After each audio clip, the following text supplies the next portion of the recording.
ఈ రోజు ఒక యంగ్ బిల్డర్ కమ్ డెవలపర్ ని మీ ముందు తీసుకొచ్చాను, వినోద్ రెడ్డి. పొలిటికల్ ట్రాన్సిషన్ వచ్చినప్పుడు ఎప్పుడైనా కొంచెం బ్రేక్ వస్తుంది. ఒక 1 year మనం టైం ఇచ్చి చూడాల్సిందే. రిసెషన్ వచ్చింది, జిఎస్టీ వచ్చింది, తర్వాత రేరా వచ్చింది, ఇప్పుడు హైడ్రా వచ్చింది. సో అందరికీ ఒక రాంగ్ మిస్కన్సెప్షన్ మార్కెట్లో వెళ్తుంది. హైడ్రా ఉందా, హైడ్రా పర్మిషన్ తీసుకున్నారా లేదా, అసలు హైడ్రా పర్మిషన్ ఇచ్చే అథారిటీ ఏం లేదు. ఇప్పుడు చాలా ఎంక్రోచ్మెంట్స్ అవుతున్నాయి. ఇప్పుడు ఏదైనా లేక్ సైడ్ ఉందనుకో, అందరికి కొంచెం ఫ్రీ స్పేస్ కనిపించగానే రౌడీ షీటర్స్ వీళ్ళు వాళ్ళంతా ఆక్యుపై చేసేసి అక్కడ ఏదో కన్స్ట్రక్షన్ యాక్టివిటీ డెవలప్ చేస్తున్నారు. ఈ వాస్తు అనేది ఒక పెద్ద మేజర్ రోల్ ప్లే చేస్తారు. ఇప్పుడు ఎట్లా ఉంటుందంటే, ఒక వాస్తువులు చెప్పి ఇంకో వాస్తువులు అది కాదు ఇలా కూడా చేయొచ్చు అనే టైప్ లో కూడా ఉంటారు చాలా మంది. అసలు ఎంత సంపాదిస్తారు వినోద్? ఎంత సంపాదిస్తామంటే వచ్చే డబ్బులు అంతా నెక్స్ట్ పార్టీకే పోతున్నాయి.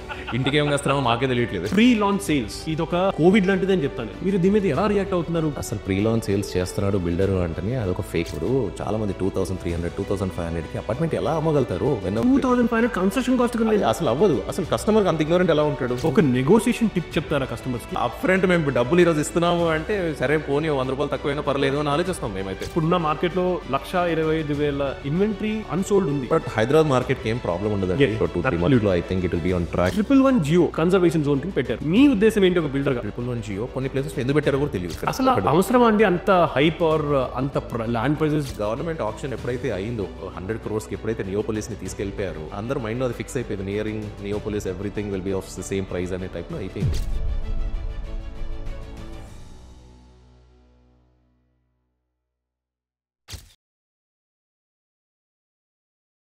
ఇప్పటి వరకు మనం ఏజెంట్స్ పర్స్పెక్టివ్ తెలుసుకున్నాం. అసలు మార్కెట్ ఎలా ఉంటుంది, మార్కెట్లో ఎలా సేల్స్ అవుతాయి, ఇవన్నీ కొంచెం సుమంత్ రెడ్డి గారితో, సరిత్ జొన్నలతో, మమతా గారితో డిఫరెంట్ ఎక్స్పీరియన్సెస్ తెలుసుకున్నాం. అసలు ఈ బిల్డర్స్ ఎలా ల్యాండ్ డెవలప్మెంట్ తీసుకుంటారు, వాళ్ళు కస్టమర్ని ఎలా ట్రీట్ చేస్తారు, మార్కెట్ ఎలా ఉంది. సో ఈ మ్యానుఫ్యాక్చరర్ దగ్గర తెలుసుకుంటేనే అర్థమవుతుందని చెప్పి ఈరోజు ఒక యంగ్ బిల్డర్ కమ్ డెవలపర్ని మీ ముందు తీసుకొచ్చాను. హీఈస్ వినోద్ రెడ్డి, శిఖరా ప్రాజెక్ట్స్కి ఫౌండింగ్ పార్ట్నర్. అండ్ ఇప్పటి వరకు 10 ప్రాజెక్ట్స్ కట్టారు హైదరాబాద్ ప్రాంతంలో.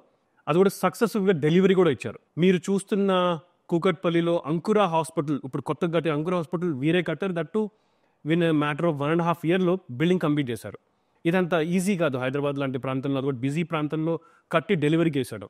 వినోద్ రెడ్డి గారు, మీరు ఎక్కడి నుంచి వచ్చారు, మీరేం చేస్తారు, ఈ ఇంట్రొడక్షన్ అడగకుండా డైరెక్ట్గా కాంట్రవర్షియల్ క్వశ్చన్ అడుగుదాం ఫిక్స్ అయ్యాను. ఎందుకు ఇంట్రొడ్యూస్ చేసుకోవాలి కదా? ఇంట్రొడ్యూస్ మధ్యలో చేద్దాం.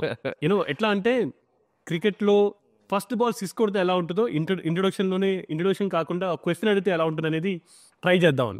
అడగండి, తప్పేమో. మార్కెట్ ఎలా ఉంది వినోద్ రెడ్డి గారు? మార్కెట్ ఎలా ఉంది అంటే, పొలిటికల్ ట్రాన్సిషన్ వచ్చినప్పుడు ఎప్పుడైనా కొంచెం బ్రేక్ వస్తుంది. ఇప్పుడు మొన్నే కదా లాస్ట్ డిసెంబర్ గవర్నమెంట్ ఫామ్ అయింది. ఒక 1 year మనం టైం ఇచ్చి చూడాల్సిందే.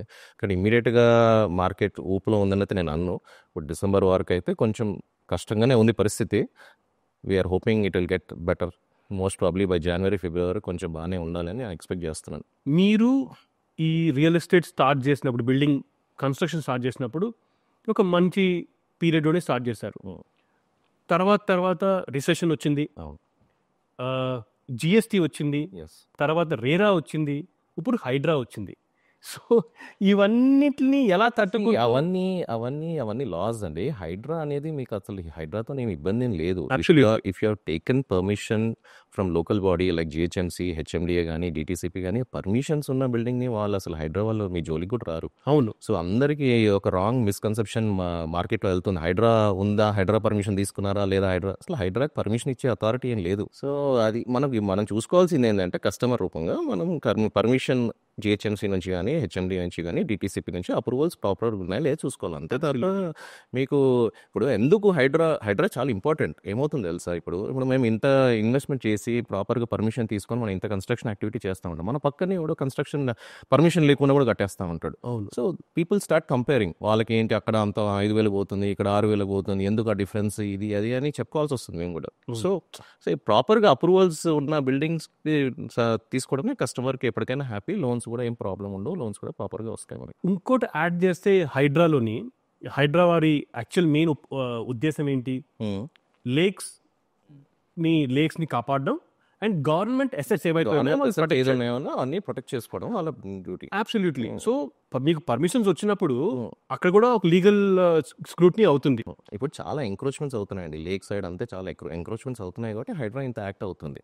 ఇప్పుడు ఏదైనా లేక్ సైడ్ ఉందనుకో అందరికి కొంచెం ఫ్రీ స్పేస్ కనిపించగానే కొంచెం ఈ రౌడీ షీటర్స్ వీళ్ళు వాళ్ళంతా ఆక్యుపై చేసేసి అక్కడ ఏదో కన్స్ట్రక్షన్ యాక్టివిటీ డెవలప్ చేస్తున్నారు తప్ప మిగతా దగ్గర ఎక్కడ కూడా హైడ్రా మీకు ఏదో పర్మిషన్ తీసుకున్న బిల్డింగ్స్ వచ్చి కూల్చడం అనేది ఎక్కడ చేయలేరు. సో ఈ కస్టమర్ కూడా చాలా మంచి కాన్ఫిడెన్స్ ఇస్తుంది. ఒక బిల్డర్ అనే వాళ్ళు హైడ్రా వల్ల మంచి జరుగుతుంది చెడు జరగట్లేదు అని చెప్పడం కూడా ఒక మంచి పాయింట్ ఇది. హైడ్రా మంచిది యాక్చువల్గా. ఏదో మిస్కన్సెప్షన్ ఏంటంటే హైడ్రా పర్మిషన్ కూడా ఉందా లేదా అని. హైడ్రా పర్మిషన్ ఏం అవసరం లేదు. మీరు ఏదైనా బిల్డర్ ఏదైనా తప్పు పర్మిషన్ కానీ ఏదైనా ఫేక్ పర్మిషన్ కానీ ఏదైనా తీసుంటే భయపడాలి.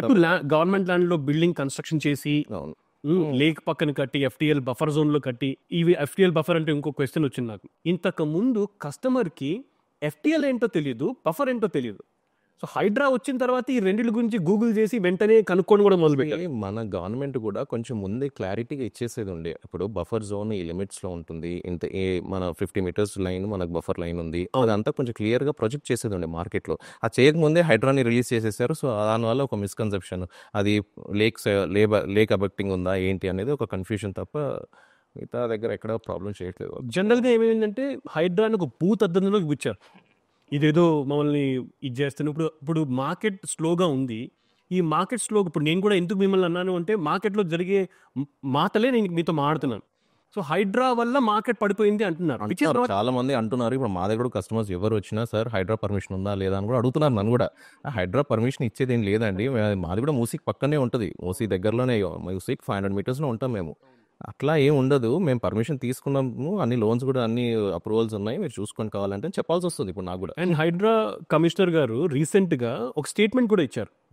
పర్మిషన్స్ ఉండి అన్ని అథారిటీ అంటే GHMC, HMDA కమిషనర్ గారు ఇచ్చారు, సీఎం గారు కూడా ఇచ్చారు. ఆల్రెడీ సీఎం గారు కూడా మన క్లియర్గా, సీఎం గారు డిప్యూటీ సీఎం గారు కూడా ఇద్దరు క్లియర్గా ఇచ్చినారు. పర్మిషన్ ఉంటే ఉన్న బిల్డింగ్స్ని ఏది కూడా కూల్చే క్వశ్చనే లేదు.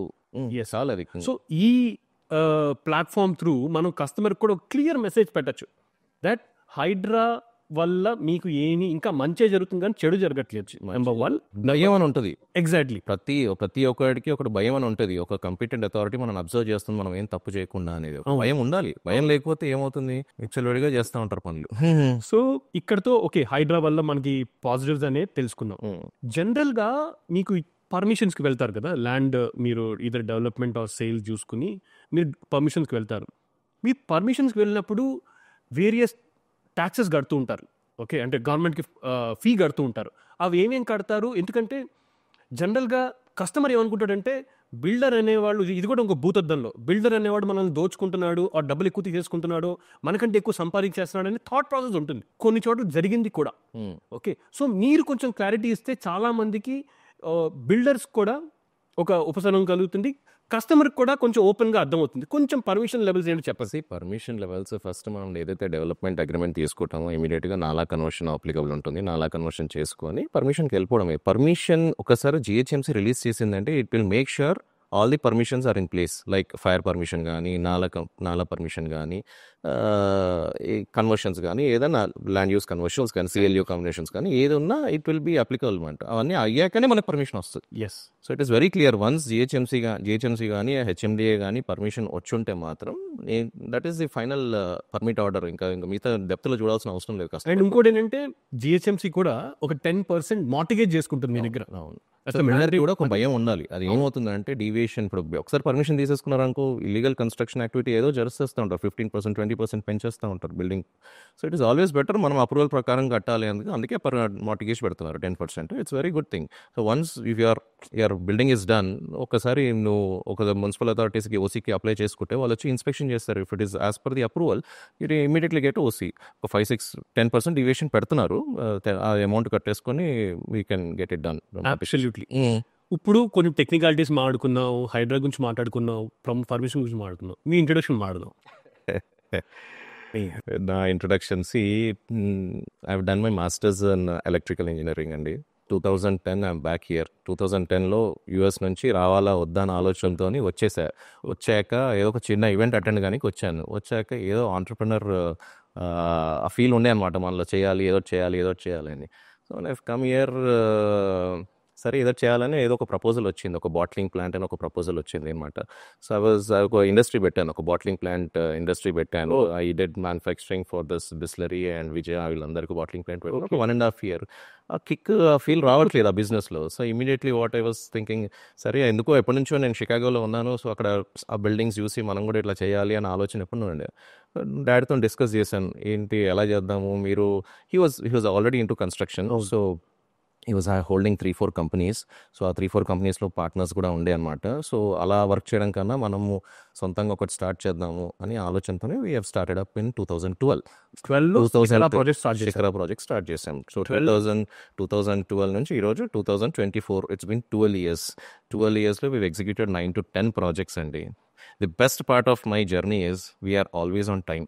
మేము ఏ ప్రాజెక్ట్ తీసుకున్నా ఆన్ టైం డెలివరీ చేస్తున్నాం ఇప్పటి వరకు. ఒక బిల్డర్ అదే మెయిన్ యూఎస్పీ మా కంపెనీకి అయితే main USP has been on time delivery. On time delivery చేస్తేనే మనం ఈజీగా ఎగ్జిట్ అవుతాం, విల్ మేక్ సమ్ మనీ. ఇప్పుడు ఎంత డిలే అవుతే అంత ఇంట్రెస్ట్ లోడ్ అవుతూ ఉంటుందండి. See first major important, if you do not calculate your interest in the project, your gone. ఏం వెళ్ళదు. ఇప్పుడు మినిమం 18% ఇంట్రెస్ట్ మనం క్యాలిక్యులేట్ చేసుకొని ఏదన్నా ఇంటికి తీసుకెళ్ళాలి. ఆ ఇంట్రెస్ట్ క్యాలిక్యులేట్ చేసుకోకపోతే గాన్, అంతే కేసు. సో ఎంత ఫాస్ట్గా నువ్వు కంప్లీట్ చేసుకోగలిగితే అంత revenue you will generate. Absolutely, that is what I feel and I trust it. So I don't take multiple projects at a time. I don't handle like 3-4 projects at a time. అలా తీసుకునేది ఉండదు నాది. 1-2 projects 1 year or 2 years we'll finish it off. Next immediately before we complete we'll make sure ఇంకో project మన చేతిలో ఉండేటట్టు చూసుకుంటాం అనమాట. That's how we have been travelling. ఒక సక్సెస్ఫుల్ బిల్డర్ కూడా ఇదే ఫార్ములా. ఓకే, ఎంత చేయగలుగుతారో అంతే చేయాలి. ప్రాజెక్ట్ మార్కెట్ బాగుంది అని చెప్పి ఒక 10 ప్లాట్లు తీసేసుకుని వెంటనే స్టార్ట్ చేసి మార్కెట్ పడిపోయిందని వాళ్ళని ఇబ్బంది పెట్టి మీరు ఇబ్బంది పడి అని. రియల్ ఎస్టేట్ కన్స్ట్రక్షన్లో ఎట్లా ఉంటుందంటే మనకు శక్తి ఎంత ఉంటే అంతే చేయాలి. అబ్సల్యూట్. మనకు శక్తి మించి పని చేసామనుకో చాలా మంది పడిపోయిన వాళ్ళు కూడా ఉన్నారు. అబ్సల్యూట్. సో మనకు శక్తి ఎంత ఉంది, మన ఫైనాన్సెస్ ఎంత ఉంది, దాన్ని బట్టే మన ప్లానింగ్లో ఉండాలి. ఇప్పుడు పడిపోయిన వాళ్ళు చాలా మంది కస్టమర్లు కూడా తీసుకుని పడిపోయారు. తప్పదు కదా. ఇప్పుడు వాళ్ళు ఎలా పడిపోతారు, వాళ్ళు ముంచి వెళ్ళిపోతారు, అంతే సింపుల్. ఈ జర్నీలో ఒక యంగ్ బిల్డర్, అంటే బాడీ బిల్డర్ కాదు, కన్స్ట్రక్షన్ బిల్డర్, అందుకే builders and developers Anu. So builder, ఒక యంగ్ కొత్తగా స్టార్ట్ చేసిన బిల్డర్ ల్యాండ్ ఓనర్తో ఎలా డీల్ చేస్తారు? ఎందుకంటే మీరు డెవలప్మెంట్ ప్రాజెక్ట్ తీసుకున్నప్పుడు ల్యాండ్ ఓనర్ అనేవాడు చాలా సెన్సిటివ్గా ఉంటుంది. వాళ్ళ ప్రాపర్టీ, వాళ్ళ బిడ్డని మీకు ఇస్తున్నట్టు ఫీల్ అవుతారు కూడా, ఎందుకంటే అది సెంటిమెంట్. ల్యాండ్ ఓనర్స్తో డీల్ చేయడం అనేది చాలా పెద్ద క్వశ్చన్ అండి. ఇప్పుడు నా జనరేషనే ఇట్ ఇస్ బిన్ టఫ్ అనమాట. ఇప్పుడు వచ్చే జనరేషన్ వాళ్ళు డీల్ చేస్తారంటే నాకు డౌటే, ఇప్పుడు కూడా చెప్తున్నాను. ఎందుకంటే మల్టిపుల్ పీపుల్ ఇన్వాల్వ్డ్ ఉంటారు, చాలా ఏజ్ గ్యాప్స్ ఉంటాయి, ఈగో ఫీలింగ్స్ ఉంటాయి. ప్రతి ఒక్కరు ఇంటికి వెళ్ళి కన్విన్స్ చేయాల్సి వస్తుంది, వాళ్ళ ఇంట్లో వాళ్ళ లేడీస్తో మాట్లాడాల్సి వస్తుంది. ఇవన్నీ డిస్కషన్స్ చాలా ఉంటాయి. సో ఒక పెద్ద ప్రాసెస్ ఈ ల్యాండ్ ఓనర్స్ని కన్విన్స్ చేసి తీసుకురావాలంటే. Been all through that. ఒక స్టేజ్కి అయితే వచ్చాము. ఇప్పుడు ఇంకా ఫర్దర్ కూడా ఇంకా చేయాలని కోరుకుంటున్నాను నేనైతే. సో ల్యాండ్ ఓనర్కి బిల్డర్కి ఉన్న సంబంధం ఎలా ఉంటుంది? వైఫ్ అండ్ హస్బెండ్ లాగా? 100% it is like a wife and husband relationship. పెళ్లి చేసుకున్నట్టే. నువ్వు ఒకసారి ల్యాండ్ ఓనర్తోనే ఒక డెవలప్మెంట్ అగ్రిమెంట్ సైన్ చేసావంటే it is like a husband and wife relationship start అయింది ఆ రోజు నుంచి. నువ్వు ప్రాజెక్ట్ కంప్లీట్ అయ్యే వరకు ఇద్దరు పెళ్లి చేసుకున్నట్టే. అది లాస్ట్ ఓసీ వచ్చే వరకు ఇద్దరు మంచి రిలేషన్తో ఉంటేనే ప్రాజెక్ట్ హ్యాండ్ ఓవర్ అవుతుంది. లేకపోతే డిస్టర్బెన్స్ వచ్చిందంటే గాన్ కేసు. సో మీకు మీ వైఫ్కి, అంటే మీకు మీ ల్యాండ్ ఓనర్కి ఇబ్బంది లేకుండా 2-3 ఇష్యూస్ చెప్పండి. ఇబ్బంది లేకుండా అంటే వాళ్ళు ఫీల్ అవ్వకుండా మీరు ఏమైనా 2 ఇష్యూస్ చెప్పండి. సో దట్ రిజాల్వ్ కూడా అయ్యి ఉంటాయి కదా, అవుతాయి, ఈ స్టేజ్కి వచ్చి ఉంటారు. సో ఇష్యూ వచ్చి ఎట్లా ఉంటుంది, ఇప్పుడు సడన్గా ల్యాండ్ ఓనర్స్ ఏదో ఒక ఎమర్జెన్సీ మీద నాకు ఇది కావాలంటాడు, అది కావాలంటారు. మనం we have to fulfil all that. అవన్నీ కన్సిడర్ చేయాల్సి వస్తుంది. ల్యాండ్ ఓనర్ కాబట్టి మనకి బిజినెస్ ఇస్తున్నారు, మనం కూడా ఇంటర్న్ వాళ్ళకు కూడా వాళ్ళ గ్రో అవుతున్నాం కాబట్టి we have to consider all their small requirements ఏదైతే ఉన్నాయో 100% మనం కన్సిడర్ చేయాలి మనం. సార్ ఇప్పుడు బిల్డర్ వైఫ్ అండ్ హస్బెండ్ అనుకున్నాము, మరి కస్టమర్ ఏమవుతారు? ఏమంటావు, పిల్లలు అంటావా? అబ్సల్యూట్లీ.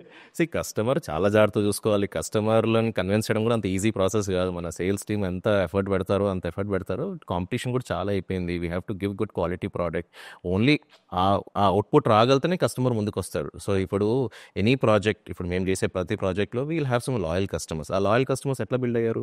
మనం ప్రీవియస్ ప్రాజెక్ట్స్లో మనం చూసి మనకు లాయల్ కస్టమర్స్ ఉన్నారు. ఆ లాయల్ కస్టమర్స్ ఉండడం వల్లే మనకి ఇన్వెస్ట్మెంట్ కొంచెం ఈజీగా అవుతుంది. లేకపోతే మనమే క్యాపిటల్ పెట్టుకొని చేయాలి అంటే కూడా కొంచెం కష్టం. ఇప్పుడు ఎనీ మిడ్ సైజ్ ప్రాజెక్ట్, ఇప్పుడు మేము చేసే 5 lakh square feet ప్రాజెక్ట్ కూడా it's a huge revenue where we have to put in. 5 లక్షల SFT కడుతున్నారు అంటే దాని వెనకాల చాలా పన్నెట్స్ ఉంటుంది బ్యాక్గ్రౌండ్లో. ఫైనాన్స్ ఉంటుంది, కన్స్ట్రక్షన్ ఫైనాన్స్ తీసుకోవాలి, కొంచెం బ్యాంక్ సపోర్ట్ తీసుకుంటాము, మా సైడ్ నుంచి కొంచెం ఇన్వెస్ట్మెంట్ ఉంటుంది, మా లాయల్ కస్టమర్స్కి 100% పేమెంట్ లేక ఏదైనా ఆఫర్స్ ఇస్తాము, అట్లాంటి ఆఫర్స్ తీసుకొని వీల్ స్టార్ట్ ఆఫ్ అనమాట. సో ఆ లాయల్ కస్టమర్స్ అనే ట్రాక్ ఎప్పుడు పెట్టుకోవాలి.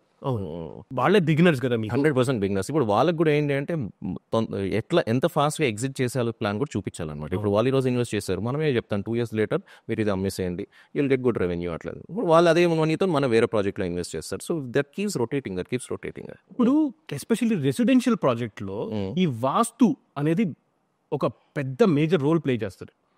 సో దీని గురించి మీరు ఎలా జాగ్రత్తలు తీసుకుంటారు? 100% అండి. వాస్తు అనేది హైదరాబాద్లో మాత్రం 100% రెసిడెన్షియల్, ఎస్పెషల్లీ రెసిడెన్షియల్, కమర్షియల్లో కూడా చూస్తున్నారు చేయటం, కానీ రెసిడెన్షియల్ అయితే 100% వాస్తు ఉండాల్సిందే. సో నన్ను పర్టికులర్గా అడిగితే నేను 100% చూస్తాను. బట్ అంత ఇప్పుడు ఎట్లా ఉంటుంది అంటే ఒక్క వాస్తు వాళ్ళు చెప్పింది ఇంకో వాస్తు వాళ్ళు అది కాదు ఇలా కూడా చేయొచ్చు అనే టైప్లో కూడా ఉంటారు చాలామంది. ఇప్పుడు మేము కట్టేటి అయితే 100% అన్ని వాస్తు ప్రకారంగానే ప్లాన్ చేస్తాం. అందరూ వాస్తు ప్రకారమే కట్టామంటారు, కానీ ఒక ఇల్లు కొనడానికి వచ్చినప్పుడు వారితో పాటు వాళ్ళ చుట్టాలు కూడా వస్తారు. కస్టమర్ని హ్యాండిల్ చేయగలం, కానీ కస్టమర్తో నేను నమ్మేది అయితే ఎప్పుడైనా ఫ్లోర్ ప్లాన్ మన ప్లానింగ్ అంతా బాగుంది అనుకోండి, చిన్న చిన్న మైనర్ కన్సర్న్స్ ఏదైనా వాస్తు వచ్చినా కూడా దట్ విల్ టేక్ ఆఫ్. అదేం పెద్ద ఇష్యూ కాదు. ఇప్పుడు మనము కంపల్సరీ నార్త్లో టాయిలెట్ పెట్టాలండి, పెట్టకుండా మన ప్లాన్ సెట్ అవ్వదు ఫ్లోర్ ప్లాన్లో. అంటే ప్లంబింగ్ లైన్స్ ఇప్పుడు అంతా సౌత్లో పెడితే నార్త్లో కూడా ఒక బెడ్రూమ్ వస్తుంది కదా మనకి. ఆ బెడ్రూమ్ అటాచ్ టాయిలెట్ ఇవ్వాలంటే నార్త్లో టాయిలెట్ ఇవ్వాల్సిందే, వేరే మార్గం లేదు. నార్త్లో టాయిలెట్ ఇవ్వద్దని కొందరు వాస్తువులు చాలా మంది చెప్తారు. అని how is it practically possible? You can't finish off your floor plan కదా. ఫ్లోర్ ప్లాన్ ఎలా సెట్ అవుతుంది? నీకు అన్ని 3 bedrooms ఒక సైడ్ పెట్టలేవు కదా. 2 bedrooms ఒక సైడ్ పెడతావు, ఇంకో బెడ్రూమ్ ఇంకో సైడ్ పెట్టాలి, అప్పుడే కదా మన ఫ్లాట్ ఫ్లోర్ స్పేస్ అంతా కరెక్ట్గా సెట్ అయ్యేది. అవును. సో అట్లాంటి minor things we should avoid. మరి అట్లా పర్టికులర్గా లేదు నార్త్లో టాయిలెట్ ఉంటే మనం తీసుకోవద్దు అనేది అంటే అట్లా ప్లానే అవ్వదు. అట్లా మొత్తం హైదరాబాద్లో ఏ బిల్డింగ్ చూసినా 100% నార్త్లో టాయిలెట్ ఉంటుంది. సో ఇప్పుడు ఒక బిల్డింగ్ కడుతున్నాం అనుకోండి, east facing, west facing, north facing, south facing, ఈ 4 దగ్గర ఫేసింగ్ మూడే అంటే మనం చేస్తాం. సౌత్ ఫేసింగ్ ఎవరు కట్టం ఇక్కడ, కానీ కొన్ని చోట్ల కట్టాల్సి వస్తుంది, తప్పదు ఇంకా కట్టాల్సి వస్తుంది. వచ్చిన వాళ్ళు ప్రతి కస్టమర్ నాకు ఈస్ట్ ఫేసింగే కావాలి అంటారు. సో దాన్ని మీరు ఎలా హ్యాండిల్ చేస్తారు? అయిపోతాయి తొందరగా అవి sales? First come first by అంతే, ఎవరు ముందు వస్తే వాళ్ళకి ఇస్తాము. ఈస్ట్ ఫేసింగ్ జనరల్గా 100 rupees ఎక్కువ కూడా ఛార్జ్ చేస్తాము. సో ఈ అవైలబిలిటీ బట్టి, డిమాండ్ కాబట్టి అవైలబిలిటీ బట్టి ఉంటుంది. What ever is the available ఇదే చూసుకోవాలని చెప్తాం. అందుకే మీరు ఫస్ట్ నుంచే మనం ఆ ప్రాజెక్ట్ రివ్యూ చేసుకొని ముందు నుంచే ఏ బయర్ అయినా ఫస్ట్ కొన్నప్పుడు 100% అడ్వాంటేజ్ ఉంటుంది ప్రైజింగ్లో కానీ, చాయిస్ ఆఫ్ ఫ్లాట్ కానీ, కన్సెషన్స్ చాలా ఉంటాయి. కానీ నేను కూడా చాలా మంది కస్టమర్స్ చెప్తూ ఉంటాను ఏమైనా అడ్వైస్ అడిగినప్పుడు, ఈస్ట్ ఫేసింగ్ అని వెళ్తారు, కానీ ఈస్ట్ ఫేసింగ్ కన్నా వెస్ట్ ఫేసింగ్లోనే బాగుంటాయి. వెస్ట్ ఫేసింగ్లో ఎందుకు బాగుంటుంది అంటే కిచెన్ మొత్తంకి లోపలికి వెళ్ళిపోతుంది. Exactly. What ever south east ఏదైతే ఉంటుందో సౌత్ ఈస్ట్ మొత్తం లోపలికి వెళ్ళిపోయే వరకు ఎప్పుడు కూడా మన ఇంట్లో గెస్ట్లు వచ్చినప్పుడు కూడా కుకింగ్ వర్క్ అనేది ఏం కనిపించదు అనమాట. మన వేరే ఈస్ట్లో ఎంటర్ కాగానే లెఫ్ట్ సైడ్లో మీకు కిచెన్ కనిపిస్తూ ఉంటుంది, అదొక అబ్స్ట్రక్షన్ కనిపిస్తుంది. నేను ఉండే ఇల్లు కూడా మేము వెస్ట్ ఫేసింగ్. ఆ వెస్ట్ ఫేసింగ్ అంత ప్రాపర్ ప్లానింగ్ ఉంటుందంటే డ్రాయింగ్ రూమ్ తర్వాత లివింగ్ తర్వాత కిచెన్ వస్తుంది. సో అంత లోపలికి వచ్చే వరకు కిచెన్ కనిపించదు అనమాట. అండ్ నార్త్ ఈస్ట్ కార్నర్ మూలకుంటుంది. నార్త్ ఈస్ట్ కార్నర్ దేవుడు రూమ్ కూడా మీకు ఏదైనా పూజ చేస్తారు ఈస్ట్ ఫేసింగ్ అని. ప్లాన్ ఎప్పుడైనా వెస్ట్ లోనే బాగుంటుంది. అబ్సల్యూట్లీ. సో ఇదొక మిత్, అంతే. మార్కెట్లో ఒక పర్సనల్గా అడిగితే I go with the floor plan అండి. నాకు ఫ్లోర్ ప్లాన్ నచ్చింది అంటే I don't వాదర్ it is east or west are north. Of course south is not preferable. South కూడా నాకేం ప్రాబ్లం లేదని సౌత్ అందరు అంటారు కదా, సౌత్లో తీసుకున్నట్టు ఏదో కష్టాలు స్టార్ట్ అయిపోతాయి నీకు.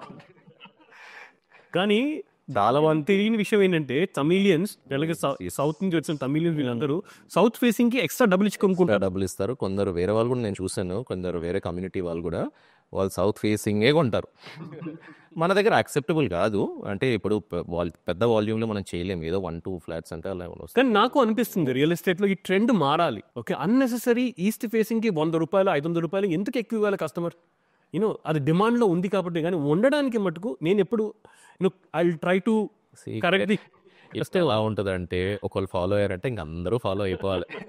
ఇప్పుడు వాడిస్తున్నాడు కదా మనం ఎందుకు పెట్టొద్దు అనే ఆలోచనలో వెళ్ళిపోతాం అంతే. ఇప్పుడు మాకు కూడా అదొక స్ట్రాటజీ అంతే. ఈస్ట్ ఫేసింగ్ అందరూ ఇస్తున్నారు కదా 100 rupees, వేరే ప్రాజెక్టులు కూడా మనం కూడా లోడ్ చేయండి 100 rupees అని వెళ్తారు అంతే. సో ఇప్పుడు అందరూ ఇందాక అన్నట్టు బిల్డర్ని భూతద్దంలో పెట్టి మా బిల్డర్ మోసం చేశాడు, బిల్డర్ టైంకి ఇవ్వలేదు, బిల్డర్ క్వాలిటీకి కట్టలేదు, ఇవన్నీ కంప్లైంట్స్ ఇస్తూ ఉంటారు. సో కస్టమర్ ఇలాంటి కంప్లైంట్ ఇచ్చినప్పుడు మీరు దాన్ని ఎలా హ్యాండిల్ చేస్తారు? ఎంత ఇచ్చినా ఎంత ఇచ్చినా కస్టమర్తో ఏదో ఒక ప్రాబ్లం ఉంటుందండి. Exactly. Let me be very honest with you. Okay. ఎంత మంచి ప్రాపర్టీ ఇచ్చినా కూడా ఎండ్ ఆఫ్ ది డే ఇది లేదు అది లేదు అది లేదు అని ఏదో ఒక డిస్కషన్ పెడతారు. ఎంతవరకు సాటిస్ఫై చేయాలో అంత సాటిస్ఫై చేస్తాం అంతే. నా సైడ్ నుంచి అయితే నేను ఎంతవరకు చేయగలుగుతానో అంత చేస్తాను. Will see to it that we give the proper whatever is given in the specs, only that we will deliver. దాని మించి మేము ఎక్స్ట్రా అయితే ఇవ్వలేం కదా. సో జనరల్గా మార్కెట్లో బిల్డర్ అనగానే బాగా సంపాదించేసి ఓ రేంజ్ రోవర్ కారో, BMW కారో, ఓ మర్సిడీస్లోనే ఊహించుకుంటారు, అందులోనే తిరుగుతున్నారు కూడా most of the builders and developers. అసలు ఎంత సంపాదిస్తారు వినోద్? ఎంత సంపాదిస్తామంటే వచ్చే డబ్బులు అంతా నెక్స్ట్ ప్రాజెక్ట్కే పోతున్నాము. ఇంటికి ఏం చేస్తున్నామో మాకే తెలియట్లేదు. వచ్చినట్టు వస్తాయి, మళ్ళీ వచ్చినట్టే మళ్ళీ నెక్స్ట్ ప్రాజెక్ట్లో ఇన్వెస్ట్మెంట్కి వెళ్ళిపోతూ ఉంటుంది. ఎట్లా ఉంటుందంటే ప్రాజెక్ట్స్ చేస్తూ ఉంటే ఏదో మన లైవ్లీహుడ్ కానీ మన కంఫర్ట్ కానీ అది కొంచెం కంఫర్ట్ జోన్లో పెట్టుకోవచ్చు అంతే అని పెద్దగా వచ్చేస్తాయి అని అప్పుడు పోయిన ప్రాజెక్ట్స్ కూడా ఉంటాయి, చాలా వచ్చినాయి చూస్తున్నాను. పోయిన ప్రాజెక్ట్స్ కూడా ఉంటాయి కదా. అవును. ఇప్పుడు మాకు ఒక ఫిల్మ్ నగర్లో ఒక ప్రాజెక్ట్ చేసాం, కోవిడ్ టైంలో చేసామండి. 2020లో చేసాం. చిన్న ప్రాబ్లం ఉండే మాకు, బ్యాంక్లో ఏదో మార్టిగేజ్ ఉండే ఆ property. We couldn't cell that property till we finish the entire construction, till we get that OC we couldn't cell that project. Okay. మొత్తం డబ్బులంతా అఫ్రంట్ పెట్టి మేము చేసుకోవాల్సి వచ్చింది. ఆ ఇంట్రెస్ట్ అన్ని క్యాలిక్యులేట్ చేసేస్తే we didn't earn anything. It's just passion. మనం ఏదో చేయాలి, వర్క్ చేయాలనే ఆలోచనతో మనం చేస్తూ వెళ్ళిపోతాం. అన్ని ప్రాజెక్టులు వస్తాయి 100% రిటర్న్స్ వస్తాయని ఎక్స్పెక్ట్ చేయొద్దు. కొన్ని వస్తాయి, కొన్ని రావు. అట్లా మనం పని చేస్తూ వెళ్దాలి అంతే. ఇప్పుడు మార్కెట్లో రియల్ ఎస్టేట్ అంటేనే ఒక సెంటిమెంట్, ఇల్లు అనేది ఒక సెంటిమెంట్. అండ్ మీకు బిల్డర్స్గా, డెవలపర్స్గా మీకు ఒక అసోసియేషన్ ఉంది, క్రెడాయ్ అని చెప్పి, confederation of real estate developer association of India అని ప్రతి స్టేట్లో ఉంది. తెలంగాణకు కూడా క్రెడాయ్ ఉంది, హైదరాబాద్ కూడా ఉంది. ఓకే, ఈ చాప్టర్స్ ఉన్నాయి మీకు. మీరందరూ జనరల్గా మీట్ అయినప్పుడు ఇప్పుడు మార్కెట్ స్లోగా ఉంది, సెంటిమెంట్ స్లోగా ఉంది. మార్కెట్ స్లోగా ఉండడం కన్నా మార్కెట్ సెంటిమెంట్ చాలా డౌన్ ఉంది, సేల్స్ అవ్వట్లేదు. ఎందుకంటే ఈ రియల్ ఎస్టేట్ ఇండస్ట్రీ మీద చాలా చాలా మంది డిపెండ్ అయి ఉన్నారు. ఓకే, లేబర్ నుంచి ఒక ఆర్కిటెక్ట్ వరకు ప్రతి ఒక్కళ్ళు డిఫరెంట్ సెగ్మెంట్లో ఇన్వాల్వ్ అయి ఉన్నారు. వాళ్ళందరూ కూడా దెబ్బతింటారు ఎప్పుడో అప్పుడు ఏమైనా ఇదవుతాయి. అసలు మీ అసోసియేషన్ ఏమనుకుంటుంది ఈ ప్రమోట్ చేయడానికి, మళ్ళీ సెంటిమెంట్ బ్యాక్ తేయడానికి? ఇప్పుడు హైడ్రా అనౌన్స్మెంట్ కూడా సీఎం గారు కానీ, డిప్యూటీ సీఎం కానీ, బ్యాంకర్స్తో మాట్లాడించడం కానీ, ఇదంతా ఎవరు చేశారంతా బ్యాక్ ఫ్రంట్ అంతా ఈ ఆర్గనైజేషన్స్ చేస్తున్నాయి. క్రెడాయ్ కానీ, ట్రెడా కానీ, అందరూ ఆర్గనైజేషన్స్ వెళ్ళి రికమెండ్ చేస్తేనే government has come up with this plan. Okay, మార్కెట్లో ఏదో రాంగ్ ప్రొపగండా వెళ్తుంది, వీ హ్యావ్ టు ఫ్రెండ్ ముందుకెళ్ళి మాట్లాడాలి అనే ఆలోచనతో గవర్నమెంట్ యాక్షన్ తీసుకుంది ఇమీడియట్గా. సో అసోసియేషన్స్ చాలా డిస్కషన్స్ అవుతాయి, ఏం మాట్లాడాలి, ఏం చేయాలి అనేది. క్రెడాయ్ అండ్ ట్రెడా బాడీస్ చాలా యాక్టివ్గా వర్క్ చేస్తారండి. ఇప్పుడు ఈ మీ క్రెడాయ్లో కూడా ఈ ప్రీ లాంచ్ సేల్స్ వల్ల చాలా దెబ్బతింది market. Okay, pre launch sales ఇదొక కోవిడ్ లాంటిది అని చెప్తాను నేను. ఓకే, ఎవరు కెట్టుకున్న ప్రాబ్లం లేదు, కానీ దీనివల్ల కస్టమర్ అనేవాడు నాశనం అయిపోయారు. వినోద్, మీరు మీ అసోసియేషన్, మీరు యాజ్ అ బిల్డర్ ఆల్సో పర్సనల్గా కూడా మీరు దీని మీద ఎలా రియాక్ట్ అవుతున్నారు మీ కాంపిటీటర్ చేస్తున్నప్పుడు? అసలు ప్రీ లాంచ్ సేల్స్ చేస్తున్నాడు బిల్డరు అంటేనే అదొక fake. How is it possible? ఇప్పుడు చాలామంది 2300, 2500కి అపార్ట్మెంట్ ఎలా అమ్మగలుగుతారు? ల్యాండ్ కాస్ట్కే వర్కౌట్గా ఉంది, కన్స్ట్రక్షన్ కాస్ట్ ఎలా యాడ్ చేస్తాడు, ఎలా అమ్ముతాడు? అదంతా అసలు ఫేక్ అనమాట. అసలు కస్టమర్కి అంత ఇగ్నోరెన్స్ ఎలా ఉంటుందో నాకు అర్థం కాదు ఇప్పుడు కూడా. అసలు కస్టమర్కి అసలు 2500లో అసలు అపార్ట్మెంట్ వస్తుందని ఎట్లా అనుకుంటాడు? కొంపల్లి దగ్గర చాలా ప్రీ లాంచెస్ చూశాను నేను.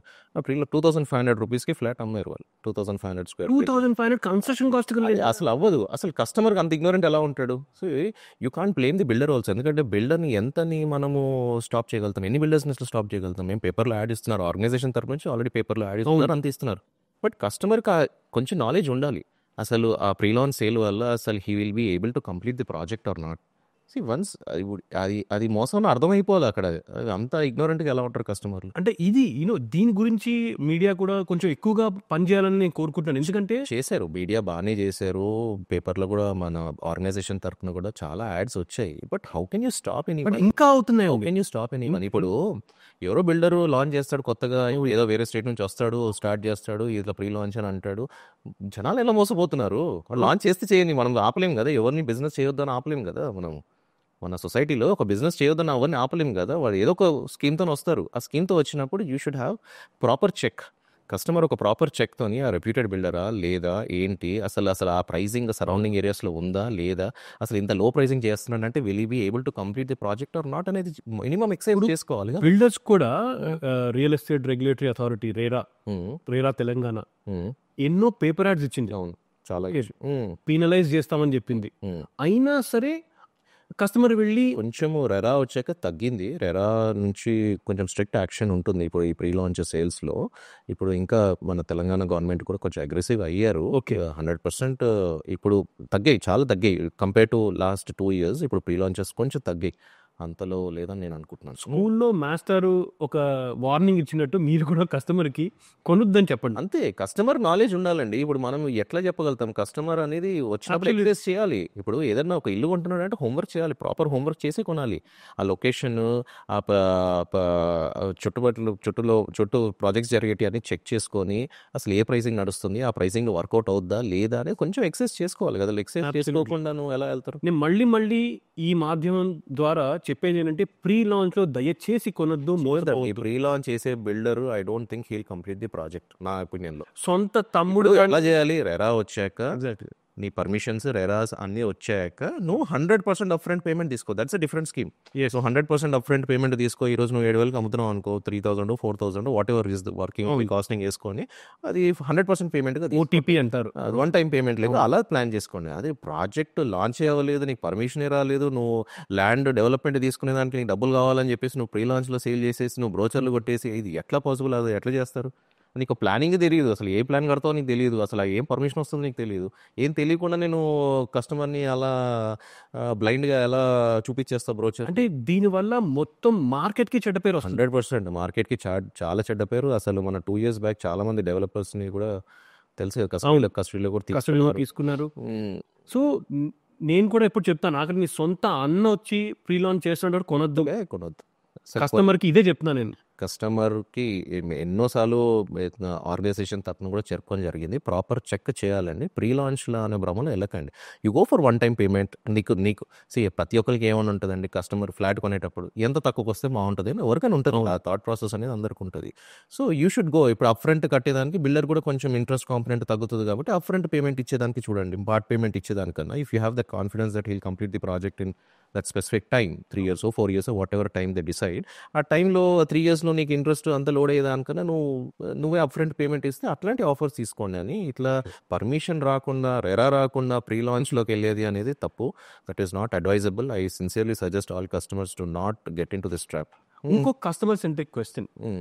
ఇప్పుడు ఒక కస్టమర్ ఇల్లు కొనుక్కోవాలి అంటే ప్రైజింగ్ మీద ఎలా అరైవ్ అవ్వాలి, వాళ్ళకి ఏమైనా టిప్స్ చెప్పండి కస్టమర్కి కొనుక్కోవడానికి. బేసికల్లీ వాళ్ళు చూసుకోవాల్సిన లొకేషన్ అండి. సో ఇప్పుడు నీ వర్క్ ప్లేస్ ఎక్కడ ఉంది, నీకు ఇల్లు ఎక్కడ కావాలి, దట్ ఈస్ మెయిన్ ఇంపార్టెంట్. ఇప్పుడు నీకు హైటెక్ సిటీలో ఉండి నువ్వు ఎల్బీనగర్లో ఉంటా అంటే it's practically not possible.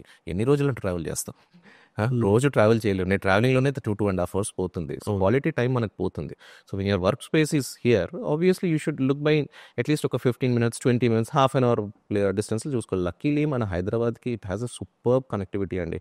Outer ring road వల్ల మనకు ఒక 1 hourలో any corner you can reach. 100% ORR is the greatest advantage what we have. Absolutely. Work space ఎక్కడ ఉందో అక్కడ దగ్గరలో ఉండడంలో చాలా కంఫర్టబుల్గా ఉంటుందని నేను భావిస్తున్నాను. సో మీరు కూడా ఒక కస్టమరే. సో మీరు కూడా రీసెంట్గా విల్లా కొనుక్కున్నారు. సో అది దృష్టిలో పెట్టుకునే చెప్తున్నారు కదా. సో ఇప్పుడు ఒక బిల్డర్ ఒక ప్రైస్కి ఎలా అరైవ్ అవుతారు? 8,000 SFT ఆర్ 7,000 SFT కొని స్టార్టింగ్ లాంచ్ ప్రైస్ అని పెడతారు మీరు. ఫస్ట్ ల్యాండ్ కాస్ట్ అండి. ల్యాండ్ కాస్ట్ తీసుకున్నాక కన్స్ట్రక్షన్ కాస్ట్, ప్రతి ఒక్క కంపెనీకి ఒక క్యాల్కులేషన్ ఉంటుంది. ఓకే, వాళ్ళ కన్స్ట్రక్షన్ కాస్ట్ ఎంత ఎస్టిమేట్ చేసుకుంటున్నారని ఉంటుంది. వాళ్ళ మార్జిన్ వేసుకున్నాక లోకల్ ట్రెండ్ ఏం నడుస్తుంది, ఆ ఏరియాలో సరౌండింగ్ బిల్డర్స్ కూడా ఆల్రెడీ లాంచ్ చేసిన వాళ్ళు ఏ ఏరియాలో అమ్ముతున్నారు, ఏదన్నా ఆ బ్రాకెట్లోనే మనం మూవ్ అవ్వాలి. ఇప్పుడు మనం ఏదో 5,000కి లాంచ్ చేసి పక్కన 6,000కి లాంచ్ చేస్తున్నట్టు అంత డిఫరెన్స్ ఉండదు కదా. So it should be like 100-200 rupees here and there margin ఉండాలి అంతే. ఒక నెగోషియేషన్ టిప్ చెప్తారా కస్టమర్స్కి? ఇంకా నెగోసియేషన్ మీ వీక్ పాయింట్స్ ఎక్కడ ఉంటాయి అనేది. సో ఒక బిల్డర్కి ఒక కస్టమర్కి ఎక్కడ ఉంటుందంటే ఎవరికి లాస్ జరగకూడదు సేమ్ టైం. కానీ ఒక కస్టమర్కి బిల్డర్ ఎప్పుడు టెంప్ట్ అవుతాడంటే అండి, నెగోసియేషన్ అంటే అప్ ఫ్రంట్ డబ్బులు ఇస్తున్నాము అని అంటే టెంప్ట్ అయిపోతాడు బిల్డర్.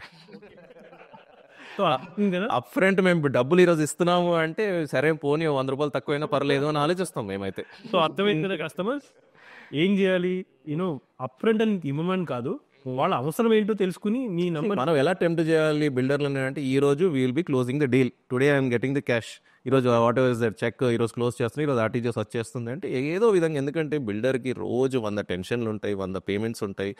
సో ఆ పేమెంట్స్ హ్యాండిల్ చేసే ప్రెషర్లో హీ విల్ అగ్రీ. అదొక నెగోసియేషన్ టిప్ అని అనుకోండి. Thank you. I mean me point of వ్యూలో అది రైట్ కూడా. ఓకే, సో ఇప్పుడు మనం కస్టమర్ గురించి మాట్లాడడం, బిల్డర్ గురించి మాట్లాడడం. బిల్డర్ పర్స్పెక్టివ్లో ఇంకో క్వశ్చన్ అడగాలని ఉంది. ఓకే, ఇది కూడా మార్కెట్ స్లో అవ్వడానికి ఒక కారణం డెన్సిటీ. ఎకరంలో ఇంతకుముందు 80 నుంచి 100 అపార్ట్మెంట్లు కట్టేవాళ్ళు, ఫ్లాట్స్ కట్టేవాళ్ళు, సారీ. ఇప్పుడు ఎకరంలో దగ్గర 200 అన్లిమిటెడ్ ఎఫ్ఎస్ఐ అది పెట్టడము, అది నన్ను పర్సనల్లీ అడిగితే మాత్రం ఐఎమ్ అగేన్స్ట్ అన్లిమిటెడ్ ఎఫ్ఎస్ఐ అండి. ఎందుకంటే ఎక్కడైతే ఇన్ఫ్రాస్ట్రక్చర్ ఉందో అక్కడ పెట్టుకోవచ్చు. స్కై స్కేపర్స్, సిటీ బాగా కనిపించాలనేది అందరికీ ఉంటుంది. వన్స్ యూ ఎంటర్ నార్సింగి నుంచి ఎంటర్ అవుతుంటే హైదరాబాద్ని చూస్తే అసలు వావ్, అసలు ఎంత బాగుంది ప్లేస్ అని అనిపిస్తుంది. ఎందుకు ఆ స్కై స్కేపర్స్ ఉన్నాయి కాబట్టి. ప్రాపర్ ఇన్ఫ్రాస్ట్రక్చర్ కూడా ప్లాన్ చేయాలి. ఎట్ ద సేమ్ టైం ఆ ప్రాపర్ ఇన్ఫ్రాస్ట్రక్చర్ ఉంటే రేపు పొద్దున కంజెషన్, ట్రాఫిక్ ప్రాబ్లమ్స్ ఇవన్నీ ఉండవు. ఇప్పుడు నియోపోలిస్ చూడండి, Neopolis is plan very good. Connectivity కానీ హై స్కై, ఇప్పుడు అక్కడ మినిమం అసలు 50 floors తక్కువ పర్మిషన్ ఇవ్వరు. అట్లా రూల్ తీసుకొచ్చారు అక్కడ. 50 floors 60 floors apartment, 50 floors apartments and all that. They have that wide roads also, connectivity బాగుంది. అక్కడ ఏమి ఇష్యూ లేదు. ఇప్పుడు ఈ హైటెక్ సిటీలో ఈ 100 feet ఉన్న కంజెషన్లోనే పెద్ద పెద్ద అపార్ట్మెంట్లు కడితే you just imagine the flow of traffic it comes out. So దానివల్లనే ఈ ట్రాఫిక్ ప్రాబ్లమ్స్. అండ్ మీరు కనెక్టివిటీ చెప్పారు కాబట్టి ప్రజెంట్ గవర్నమెంట్ కూడా ప్రీవియస్ గవర్నమెంట్ స్టార్ట్ చేసిన నియోపోలిస్ దగ్గరికి మెట్రో కనెక్టివిటీని స్టార్ట్ చేసింది. దట్స్ ఇది కూడా ఒక ఎడిషన్ అవుతుంది. అడిషనల్ 100% అండి. మెట్రో కనెక్టివిటీ ఎప్పుడు it is not that we travel in metro daily. ఇప్పుడు మీరు నేను ట్రావెల్ చేస్తామని కాదు. ఇప్పుడు వర్కింగ్ వాళ్ళు అయితే చాలా మంది మెట్రోలో డే టు డే బేసిస్లో ట్రావెల్ చేస్తారు. ఇప్పుడు మన ఇల్లు అపార్ట్మెంట్ కొనుక్కోవడం కాదు, దాంతో సంబంధించినవి చాలా ఉంటాయి మనకి. రేపు పొద్దున మేట్స్ కానీ ఎవరైనా రావాలన్నా దే విల్. నాకు కూడా బిల్డర్స్ ఎప్పుడు ఇదే క్వశ్చన్ అడుగుతాను బయట కూడా. అన్ని ఫ్లాట్స్ ఒకే 1 acre ఇంత లార్జ్ డెన్సిటీ మీరు కన్స్ట్రక్ట్ చేసేటప్పుడు వాళ్ళు ఒకేసారి రోడ్డు మీదకి వస్తే మీరు ట్రాన్స్పోర్టేషన్ ప్లానింగ్ చేసుకున్నారా, పార్కింగ్ ప్లానింగ్ చేసుకున్నారా అనేది ఎప్పుడు అడుగుతుంటాను నేను. సో మీ మైండ్లో ఎలా ఉంటుంది? బిల్డింగ్ వరకు ప్రతి డెవలపర్ ప్లాన్ చేసుకుంటారండి. సఫిషియెంట్ కార్ పార్కింగ్స్ ఉంటేనే ప్రాజెక్ట్ అవుతుంది, అదంతా ఓకే. అవుట్ సైడ్ ఇన్ఫ్రాస్ట్రక్చర్ మన కంట్రోల్ ఎక్కడ ఉంటుంది? Out side infrastructure is all with the government. Planning ఎలా ఇవ్వాలంటే 60 floors 100 floors పర్మిషన్ ఇస్తుంది అనుకుంటే అక్కడ సఫిషియెంట్ రోడ్స్ ఉన్నాయా లేదా అనే ప్లాన్ ఉంటేనే అక్కడ ఇవ్వాలంతే. నేను ఇప్పటికైనా సరే బిల్డర్ కమ్యూనిటీ నన్ను తిట్టుకున్న ప్రాబ్లం లేదు, కానీ ఈ అన్లిమిటెడ్ ఎస్ఎస్ఐకి ఇప్పటికైనా ఫుల్ స్టాప్ పెట్టాలని కోరుకుంటున్నాను. యాక్చువల్లీ కొన్ని ఏరియాస్ కింద కన్ఫైన్ చేయాలి. ప్రెసెంట్ గవర్నమెంట్ అయితే they were thinking to stop this unlimited FSI, but ఇంకా ఏమీ స్టాప్ చేయడం కన్నా కనీసం ఒక ఏరియాకి కన్ఫైన్ చేసుకుని, ఎందుకంటే డబ్బులు కూడా కావాలి గవర్నమెంట్. ఆ థాట్ ప్రాసెస్ ఉన్నట్టుంది, but they will have many obligations అండి దాంట్లో కూడా. అందుకే ఇప్పుడు మన ఇద్దరం అమెరికాలో చదువుకున్నాము, అక్కడ మనం చూసాం జనరల్లీ ఏంటంటే వర్టికల్ అంటే 60 floor 100 floor పర్మిషన్స్ ఎప్పుడు ఇస్తారు? అక్కడ డౌన్ టౌన్ లోని ల్యాండ్ లేదు కాబట్టి ప్లానింగ్ ఉంది అక్కడ. ప్రాపర్ అండర్గ్రౌండ్ డ్రైనేజ్ ప్లానింగ్ ఉంది, ప్రాపర్ మెట్రో ప్లానింగ్ ఉంది, అన్ని ప్లానింగ్ ఉంది కాబట్టి అక్కడ పర్మిషన్స్ వస్తున్నాయి. అక్కడ అండ్ ల్యాండ్ ఎక్కడ లేదు, డౌన్ టౌన్ లో ల్యాండ్ ఉండదు అనుకునే వాళ్ళకి వర్టికల్ పర్మిషన్స్ ఇచ్చారు. ఇక్కడ ప్రతి చోట ల్యాండ్ ఉంది, అవుట్కట్స్ కి వెళ్తే ల్యాండ్ ఉంది, అక్కడ కూడా 60 floors పర్మిషన్స్ ఇస్తున్నారు. గవర్నమెంట్ మన హైదరాబాద్ సిటీ కూడా డౌన్ టౌన్ సిటీలో అనుకోవాలి అంతే. మీరు డౌన్ టౌన్ ఉండాలి కదా మనకు కూడా. It is not only suburbs, మనం కూడా డౌన్ టౌన్ ఉండాలి. డెవలపర్ బిల్డర్ లాగా. అవును, బిల్డర్ లాగా. ఇప్పుడు మనము డెవలప్మెంట్లోకి వెళ్ళేటప్పుడు వేరే యాంగిల్ ఉంటుంది, పర్చేస్ కొన్నప్పుడు వేరే యాంగిల్ ఉంటుందండి. ల్యాండ్ మనం పర్చేస్ చేసాం అనుకో, we feel we want to take the advantage of the land. Obviously we want to build high. Even ఇంకా 60 floors కట్టండి, 70 floors కట్టండి, ఎంత మాక్సిమం రాగలితే అంత చేద్దాం. ల్యాండ్ కూడా అలాగే ఎక్స్పెక్ట్ చేస్తున్నారు కదా, నాకు ఇంకా ఎక్కువ కావాలని అనుకుంటున్నారు కదా. అనుకుంటారు, అందుకే అది ఆ లిమిట్స్ అనేది గవర్నమెంటే క్యాప్ చేయాలి. క్యాప్ చేస్తేనే బెటర్. అయితే ఇప్పుడున్న మార్కెట్లో 1,25,000 ఇన్వెంటరీ అన్సోల్డ్ ఉంది మార్కెట్. ఇది ఎప్పుడు క్లియర్ అవ్వాలి అంటే ఏదో ఒక స్టెప్స్ తీసుకోవాలి మీరు, గవర్నమెంట్, మనం కొనుక్కునేవాడు. యాక్చువల్గా ఇన్వెంటరీ ఎక్కువ ఉంది హైదరాబాద్లో కూడా. 1,25,000 units అంటే is not a joke. Yes, it's huge inventory. So ఇది క్లియర్ అవ్వాలి అంటేనే కొంచెం మార్కెట్ని బూస్ట్ చేయాల్సి వస్తుంది. సో గవర్నమెంట్ కూడా మంచి పాలసీస్ వస్తే బాగుంటుంది అనేది నా ఒపీనియన్ కూడా. సో మీరు కూడా. బట్ హైదరాబాద్ మార్కెట్కి ఏం ప్రాబ్లం ఉండదండి. 100% కమింగ్ మంత్స్లో, ఇంకో 2-3 monthsలో I think it will be on track. Because మనకు అంత ఇన్ఫ్రాస్ట్రక్చర్ ఎవ్రీథింగ్ ఈజ్ డెవలప్డ్. ఇక్కడ ఏమీ ఇష్యూ అయితే నాకు కనిపించట్లేదు పర్సనల్గా. సో మనం వీటి గురించి మాట్లాడుకున్నాం, ప్రీ లాంచ్ సేల్ గురించి మాట్లాడుకున్నాం, అన్లిమిటెడ్ ఎఫ్ఎస్ఐ కొంచెం కాంట్రవర్షియల్ సబ్జెక్ట్ అనేసి క్లియర్గా మాట్లాడుకున్నాం. ఈ 111 జియో ఓకే, ఉస్మాన్ సాగర్, హిమాయత్ సాగర్ జోన్స్లో కన్జర్వేషన్ జోన్ కింద పెట్టారు 1980s. మళ్ళీ ప్రీవియస్ గవర్నమెంట్ దాన్ని తీసేద్దాం అనుకున్నారు, బట్ అది జియో రూపంలోనే ఇంకా ఏమీ ప్రాపర్ ఇది రాలేదు. ప్రజెంట్ గవర్నమెంట్ దాన్ని రిటైన్ చేద్దాం అనుకుంటున్నారు. మీ ఉద్దేశం ఏంటి ఒక బిల్డర్గా? 111 జియో అదొక ఫామ్ ల్యాండ్స్ డెవలప్ చేస్తున్నారండి. చాలామంది ఫామ్ ల్యాండ్స్ డెవలప్ చేసి సమ్ లిమిటెడ్ క్యాప్తోని కన్స్ట్రక్షన్ చేయాలని యాక్టివిటీ. ఓకే, అది ఎప్పుడు సూటబుల్? ఒక ఫామ్ హౌస్ కట్టుకునేదానికి సూటబుల్. సొంత ఇల్లు కట్టుకోనికి కాదు కదా. అవును. ఫస్ట్ సొంత ఇల్లు కట్టుకున్నాక నెక్స్ట్ ఫామ్ హౌస్ గురించి ఆలోచించాలి. సొంత ఇల్లు కట్టుకోకుండా నువ్వు ఫామ్ హౌస్ ఎట్లా కట్టుకుంటావు? ఫస్ట్ నెసెసిటీ ఫుల్ఫిల్ చేసుకొని డబ్బులు ఎక్కువ ఉన్నాయంటే అప్పుడు ఆలోచించుకొని ఫామ్ హౌస్ కోసం వెళ్ళాలి. ముందే నువ్వు ఫామ్ హౌస్ కొనుక్కొని నువ్వు అది ఇల్లు కట్టుకోలేవు కదా. ఇప్పుడు మార్కెట్ అదే ట్రెండ్, ఫామ్ హౌస్ ప్లాట్స్ అని చెప్పి మీరు యాడ్స్ చూస్తూ ఉంటారు, కొంటున్నారు చాలా మంది. ఫస్ట్ నెసెసిటీ ఏంటి? ఫస్ట్ మనకి ఇల్లు కొనుక్కున్నాక తర్వాత మనము ఫామ్ హౌస్ గురించి ఆలోచించుకోవాలి. 111 జియోలో ఆ క్యాప్ ఉండడమే కరెక్ట్ అని నేను అనుకుంటున్నాను. ఎందుకంటే కన్జర్వేషన్ లేకపోతే ఎక్కడో అక్కడ గ్రీన్ స్పేస్ ఉండాలి కదా. సిటీకి ఎక్కడో అక్కడ బ్రీతింగ్ స్పేస్ ఉండాలి, చెట్లు, పర్యావరణం, ఇవన్నీ చాలా ఇంపార్టెంట్. ఇవన్నీ ఉంటేనే సైడ్ బై సైడ్ మనం కూడా గ్రో అవుతాం. హైదరాబాద్కి యాక్చువల్గా న్యాచురల్గా వచ్చిన బ్యూటీ అది. అవును, అని కొన్ని ప్లేసెస్ మన దాంట్లో కూడా ఎలా ఉంది అంటే 111 జియో కొన్ని ప్లేసెస్లో ఎందుకు పెట్టారో కూడా తెలియదు. అవును, కొన్ని ప్లేసెస్లో ఉండాల్సిందే అని అనిపిస్తుంది, కొన్ని ప్లేసెస్ 111 జియో ఎందుకు పెట్టారో కూడా తెలియదు. ఇప్పుడు శంషాబాద్ లాంటి ఏరియాస్లో కొంచెం ఏరియాస్లో అసలు 111 జియో ఎందుకు అప్లికబుల్ అక్కడ అనిపిస్తుంది అప్పుడు. ఓకే, గవర్నమెంట్ అది ఎందుకు పెట్టింది అనేది ఇంకా వాళ్ళ థాట్ ప్రాసెస్కి. ఓకే, మా నాన్నగారు చిన్నప్పుడు ఇల్లు కట్టి చూడు, పెళ్లి చేసి చూడు అనేవాళ్ళు. మీ దగ్గరికి వచ్చే కస్టమర్స్ ఎలా ఉంటారు? ఈ థాట్ ప్రాసెస్ ఇంకా ఫాలో అవుతున్నారా? అది ఫాలో అవుతారులే అని ట్రెండ్ మారింది. ఫనీ ఇప్పుడు ఎలా ఉండే అంటే మన పేరెంట్స్ టైంలో వాళ్ళు ఏం చేశారంటే 50 వరకు సంపాదించి 50 తర్వాత ఇల్లు కడదామనే ఆలోచనలో ఉండేవాళ్ళు. అవును, ఇప్పుడు అలా లేదు ట్రెండ్. ఇప్పుడు 30 years వాళ్ళు కూడా ఫస్ట్ ఇల్లు కొనేసేయాలి. ఫస్ట్ ఇల్లు కొనేసాక తర్వాత మనము సంపాదించుకుందాం. ఎందుకంటే why have to waste the 20 years gap అనేది అందరికీ ఆలోచనలు వచ్చేసింది అది. ఓకే, సో మీ దగ్గర ఇల్లు కొనుక్కునే వాళ్ళు 30 to 50 లోపలే? 100% 30 to 50 years ఏజ్ గ్రూప్ వాళ్ళే అందరు ముందుకు వస్తున్నారు ఇప్పుడు. ఓకే, సో వీళ్ళ థాట్ ప్రాసెస్ యంగ్ జనరేషన్ ఇప్పుడు 30 to 40 అన్నది 40 to 50 గ్యాప్ అయితే గ్యారంటీ కొనుక్కుంటున్నారు. అసలు ఏ సాలరీ ఆర్ ఎంత డబ్బులు ఉండాలి ఇల్లు కొనుక్కోవాలి అంటే? It depends on what is the size you're looking for. నీ బడ్జెట్ ఏంటి, నీ ఎర్నింగ్స్ ఏంటి, నీ సేవింగ్స్ ఏంటి, ఎంత ఈఎంఐ కట్టుకోగలుగుతావు అని దాన్ని బట్టి ప్లాన్ చేసుకో. So minimum for example ₹1,00,00,000 property కొనుక్కోవాలి అంటే వీళ్ళ సెల్ఫ్ ఫండింగ్ ఒక 20% ఉంటుంది. 20% బ్యాంకర్ నుంచి 80% ఫండింగ్ ఉంటుంది. ఆ ఫండింగ్ తగ్గట్టు ఈఎంఐ కట్టుకుంటే I think with in 10 years or 15 years you'll be closing the loan process. Okay, నీకు ఇల్లు ఫ్రీ అయిపోతూ ఉంటుంది. ఓకే, హైదరాబాద్లో ఏ డైరెక్షన్లో ఇన్వెస్ట్మెంట్ చేస్తే కస్టమర్కి ప్రాఫిటబిలిటీగా ఉంటుంది? సో ఇప్పుడు వెస్ట్ ఇస్ లైక్ చాలా హైప్ అయిపోయిందండి. West side I don't suggest ఇప్పుడు, ఎందుకంటే ఆ హైప్లో కొనాలంటే కూడా it is not advisable.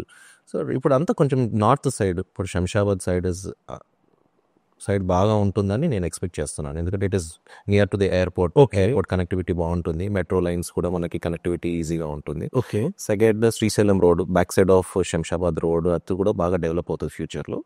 Third promising I would say Kompally side అండి. కొంపల్లి డ్రాస్టికలీ పెరుగుతూ ఉంది స్పీడ్. అసలు ఆ ఫ్లైఓవర్ ఒక్కసారి మనకు సుచిత్ర జంక్షన్ వరకు అది అయిపోయింది అనుకోండి. సుచిత్ర జంక్షన్ నుంచి మేడ్చల్ వరకు కూడా ప్లాన్ చేస్తున్నారు కదా. అవన్నీ ఫ్లైఓవర్స్ అయిపోతే మాత్రం 100% connectivity to the Secunderabad crowd. Okay, it will be easy to do that journey till Kompally. So I would suggest Kompally కూడా మనం ఆలోచన చేయొచ్చు అటు సైడ్ కూడా. సో ఎటు డైరెక్షన్ చెప్పారు, వ్యాలిడ్ క్వశ్చన్ కూడా, వ్యాలిడ్ ఆన్సర్ కూడా.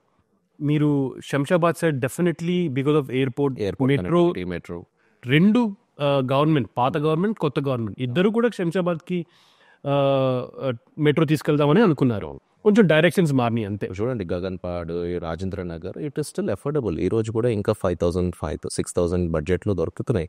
2,000 square feet ఫ్లాట్ అంటే రఫ్లీ అరౌండ్ 1.2 crore 1.3 crore మీకు ఈరోజు ఫ్లాట్ వచ్చేస్తుంది. Very affordable place and very close to city అనేది నాకు అనిపిస్తుంది. కనెక్టివిటీ వైస్ ఇప్పుడు నువ్వు వెస్ట్ ఆఫ్ హైదరాబాద్లో కొనాలంటే you see the pricing, it is not matchable. అసలు ఇక్కడ కొనాలి అంటే 100% నువ్వు CEO క్యాడర్ ఉంటేనే ఇటు సైడ్ ఆలోచించాలి అనేది అనిపిస్తూ ఉంటుంది. ఇంకోటి అంత పెద్ద సైజ్ ఆఫ్ ఫ్లాట్స్ అయిపోయినాయి ఇక్కడ. అసలు అవసరం అండి అంత హైప్ ఆర్ అంత ల్యాండ్ ప్రైజెస్ చాలా ఇంతకుముందు ఒక 3-4 ఇయర్స్లో అంటే ఆ గవర్నమెంట్ ఆప్షన్ ఎప్పుడైతే అయిందో 100 crores ఎప్పుడైతే నియోపోలిస్ ని తీసుకెళ్ళిపోయారో అందరూ మైండ్ లో అది ఫిక్స్ అయిపోయింది. Nearing Neopolis everything will be of the same price అనే టైప్ లో అయిపోయింది. It is not workable only. I don't know how. ఇప్పుడు ఆ బిల్డర్ 100 కోట్లు పెట్టాడంటే కంపల్సరీ స్కై స్కేపర్ కట్టాల్సిందే. స్కై స్కేపర్ కట్టకపోతే రిలైజేషన్ మళ్ళీ మనం ఇందాక మాట్లాడుకున్న డెన్సిటీ డెన్సిటీ వెళ్ళాల్సిందే. అప్పుడు ఏదో 20 ఫ్లోర్లు 25 ఫ్లోర్కి అయిపోలేరు. కంపల్సరీ 60 ఫ్లోర్లో 70 ఫ్లోర్లకు పోవాల్సిందే అది. కానీ ఈ ల్యాండ్ ప్రైజెస్ రేట్లు పెరగడం వల్ల ఈరోజు మార్కెట్ స్లో ఉండడం కూడా ఒక కారణం. ఒప్పుకున్నా ఒప్పుకోకపోయినా సరే వేరేవారు అంటే మీరు డబ్బులు పెట్టిన వాళ్ళు నా మీద కోప్పడచ్చు, కానీ హై ప్రైజింగ్ వెళ్ళిపోయి అఫోర్డబిలిటీ అనే దాని మీద జోక్ అయిపోయింది. అయిపోయింది. అఫోర్డబుల్ అసలు లేదు ఈరోజు. ₹1,00,00,000 పెట్టదు నీకు ఒక ఫ్లాట్ దొరకదు ఈరోజు. ₹1,00,00,000 కూడా ఫ్లాట్ లేదు. అదే మినిమం ₹1,00,00,000 చిన్న size of flat 1100 square feet చాలా బాధగా ఫీట్ గా ఉంటుంది. ₹1,00,00,000 పెట్టదు నీకు ఈరోజు ఫ్లాట్ దొరకదు. అవును, చాలా బాధాకరమే. ఇంకా తప్పదు. ఇంకా ఇప్పుడు కొంచెం ఔటర్ రింగ్ రోడ్ దాటి ఇప్పుడు ఇస్నాపూర్ సైడ్, పట్టాన్ చెరువు side they have started huge construction. అక్కడ కొంచెం అఫోర్డబుల్ రేంజ్ లో ఇప్పుడు దొరుకుతున్నాయి ఇప్పుడు చాలా. యాక్చువల్గా అఫోర్డబుల్ అంటే గుర్తొచ్చింది, ప్రధాన్ మంత్రి ఆవాస్ బీమా యోజన అని కూడా ఉండింది యూనో. సో అందులో కూడా సబ్సిడీస్ కూడా ఇచ్చారు మొన్నటి వరకు. ఓకే, సో అందులో కూడా బిల్డర్ కూడా అఫోర్డబుల్ హౌసింగ్ కట్టాలి అనేది కూడా నా మనవి. ఎవరు కూడా ఈ అఫోర్డబుల్ హౌసింగ్ కట్టడం మానేశారు. ఇప్పుడు ప్రాబ్లం ఏమవుతుందంటే మనము ఒక సైజ్ ఆఫ్ ఫ్లాట్స్, ఒక సైజ్ ఆఫ్ ప్రాజెక్ట్స్ చేసామంటే we can't enter in to that affordable housing ఏమో అని నాకు అనిపిస్తుంది. అది సపరేట్ వింగ్గా పెట్టుకోవాలి, అది సపరేట్ బ్రాండ్గా మనము ప్రొజెక్ట్ చేసుకోవాలి. మన బ్రాండ్ ఆల్రెడీ కొంచెం లగ్జరీ ప్రాజెక్ట్స్ చేస్తున్నప్పుడు అఫోర్డబుల్ రేంజ్లో వెళ్తే మనము we're not able to maintain the same brand అనమాట అక్కడ. So we should go in different line for the affordable. దాంట్లో కూడా ప్రాఫిట్స్ ఉన్నాయి, ప్రాఫిట్స్ లేవని లేదు అనేది కాదు. ఎక్స్ట్రీమ్ ప్రాఫిట్ ఏమి ఉండకపోవచ్చు, మీగర్ ప్రాఫిట్స్ ఉంటాయి. కానీ గవర్నమెంట్ కూడా ఇది పాలసీ రూపంలో తీసుకొస్తే, ఎందుకంటే నేను సింగపూర్లో చూశాను, గవర్నమెంట్ వాళ్ళ సిటిజన్స్ని ఫ్లాట్ కొనుక్కోవడానికి చాలా ప్రోత్సహిస్తుంది. అవును, చాలా వరకు గవర్నమెంటే ప్రోత్సహిస్తుంది. మీరు కార్లు వాడద్దంటే పబ్లిక్ ట్రాన్స్పోర్టేషన్ వాడమని ఇంకా ప్రోత్సహిస్తూ ఉంటుంది. సో ఇలాగా గవర్నమెంట్ కూడా పాలసీస్ వస్తే బాగుంటుంది అనేది నా ఒపీనియన్. నీకు తెలియదు ఏముంది పాలసీ గురించి. ఒక పాలసీ పెట్టేస్తే ఇంకో వాళ్ళు వచ్చి ఇంకో పాలసీ మార్చేస్తారు. మన ఇండియాలో ఏదైనా అవుతుంది, పాలసీలకి ఏం స్టిక్ అయ్యేది ఏం లేదు. ఒక రోజు పాలసీ పెడతారు, మళ్ళీ పాలసీ తీసేస్తారు. కానీ గవర్నమెంట్ కొంచెం అఫోర్డబుల్ హౌసింగ్ మీద ఫోకస్ చేస్తే బాగుంటుంది అనేది నా ఒపీనియన్. ఉండాలి. అఫోర్డబుల్ హౌసింగ్ లేకపోతే how can lower middle class afford by flats అంటే చెప్పండి. ఎప్పటికైనా అందరూ సొంత ఇల్లు కళ అంటారు కదా, అందుకే they are moving to rented apartments. If they can't afford what will they do, they will go for a rented apartment. అట్లా అయిపోయింది అన్నమాట. కానీ ఒక పాయింట్, మీ రెంటెడ్ అపార్ట్మెంట్ అన్నప్పటికీ నాకు ఒక క్వశ్చన్ రైజ్ అయింది. HMDA, DTCP, YTDA Yadadri development authority, so ఇలాగా 3 అథారిటీస్ ఉన్నాయి మనకి ప్లాటింగ్ వెంచర్స్లో కూడా. సో ఇల్లు కొనుక్కోలేని వాళ్ళు ప్లాట్లలో కూడా డబ్బులు పెట్టచ్చు.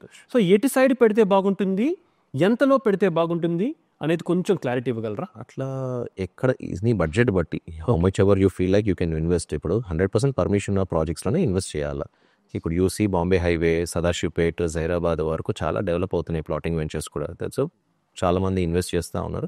సో ఎప్పుడైనా ఇన్వెస్ట్మెంట్ ఒకటే యాంగిల్లో మనం వెళ్ళొద్దు, రెసిడెన్షియల్ దాంట్లోనే వెళ్ళొద్దు. We have to go for plotting also అనేది నేను చెప్తాను కస్టమర్లకు. అయితే ఆ ప్లాటింగ్ కూడా every year if they have some investment, if they can't afford buying a land, so they can always afford buying a plot.